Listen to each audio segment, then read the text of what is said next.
ডাক্তারি পড়ার সুযোগ করে দেওয়ার নামে লক্ষ লক্ষ টাকার আর্থিক প্রতারণার অভিযোগে মালবাজার থেকে এক অভিযুক্ত গ্রেপ্তার করে দিল্লির গুরুগ্রাম সেক্টর 9 থানার পুলিশ।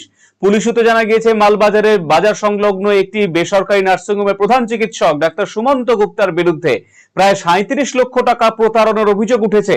অভিযোগ অনুযায়ী নামি দামি মেডিকেল কলেজ শিক্ষা প্রতিষ্ঠানে ছাত্রছাত্রীদের ভর্তি করিয়ে দেওয়ার নামে প্রতিশ্রুতি দিয়ে দিল্লির বিভিন্ন এলাকা থেকে বিপুল অঙ্কের টাকা আদায় করেছিল এই অভিযুক্ত চিকিৎসক।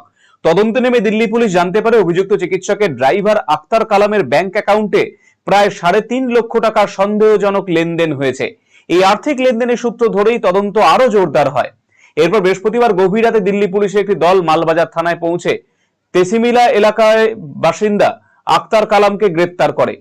অভিযুক্তকে জলপাইগুড়ি জেলা আদালতে তোলা হয়। তদন্তের স্বার্থে তাকে নিজেদের হেফাজতে নেওয়ার আবেদন জানাবে দিল্লি পুলিশ। তবে এই প্রতারণা চক্রের মূল অভিযুক্ত ডাক্তার সুমন গুপ্তা এখনো পলাতক।